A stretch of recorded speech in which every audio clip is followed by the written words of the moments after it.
বিশেষ ভালো লাগা এক দাসী ভগবান বুদ্ধের জন্য যে আত্মবলিদান তার কবিতা। হ্যাঁ, নৃপতি বিম্বিসার নমিয়া বুদ্ধে মাগিয়া লইলা পাদনখ কণা তার স্থাপিয়া নিভৃত প্রাসাদ কাননে তাহারি উপরে রচিলা যতনে অতি অপরূপ শিলাময় স্তূপ শিল্প শোভার সার।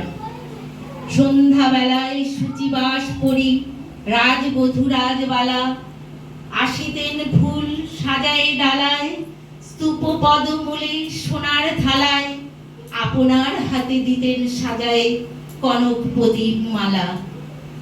অজাতশত্রু রাজা হলো যবে পিতার আসনে আসি পিতার ধর্ম শনিতের স্রোতে মুছিয়া ফেলিল রাজপুরী হতে সপিল যজ্ঞ অনল আলোতে বৌদ্ধ শাস্ত্র রাশি। কহিল ডাকিয়া অজাতশত্রু রাজপুর নারী সবে বেদ ব্রাহ্মণ রাজা ছাড়া আর কিছু নাই ভবে পূজা করিবার একটি কথা যেন মনে সার ভুলিলে বিপদ হবে।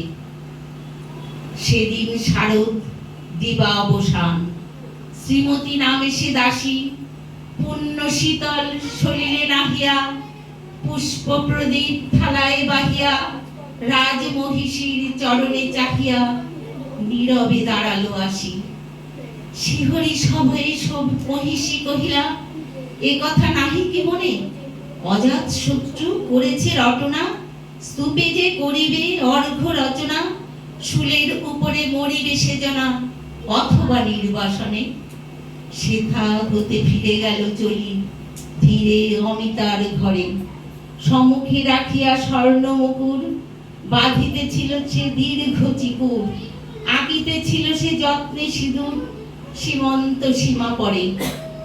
শ্রীমতের হেরি বাকি গেল রেখা কাঁপি গেল তার হাত কহিল অবোধ কি সাহস বলে এনেছিস পূজা এখনই যা চলে কে কোথা দেখিবে ঘটিবে তাহলে ভীষণ বিপদ পাত। অস্তরবীর রশ্মি আভায় খোলা জানালার পাশে কুমারী শুক্লা বসে একাকিনী পড়িতে নিরত কাব্য কাহিনী চমকি উঠিল শুনি কিঙ্কিনী চাহিয়া দাখিল দ্বারে। শ্রীমতীর হেরি পুঁথি রাখে ভূমে দ্রুত পদে গেল কাছে কহে সাবধান তার কারিগরি রাজার আদেশ আজি কে না জানি এমন করে কি মরণের পানে ছুটিয়া চলিতে আছে। তার হতে দাঁড়ে ফিরিল শ্রীমতী লইগা অগ্রথালি হে পুরবাসিনী সবে ডাকি কয় হয়েছে পূজার সময় শুনি ঘরে ঘরে কেহ পায় ভয় কেহ দেয় তারে গালি। দিবসের শেষ আলোক মিলালো নগর সৌধ পরে পথ জনহীন আধারে বিলীন কলকোলাহল হয়ে এলো ক্ষীণ আরতি ঘণ্টা ধ্বনিল প্রাচীন রাজদেবালয়ের ঘরে। শারদ নিশির স্বচ্ছ তিমিরে তারা অগণ্য চলে সিংহ দুয়ারে বাজিল বিষান বন্ধিরা ধরে সন্ধ্যার টান মন্ত্রণা সভা হলো সমাধান দাড়ি ফুকারিয়া বলে।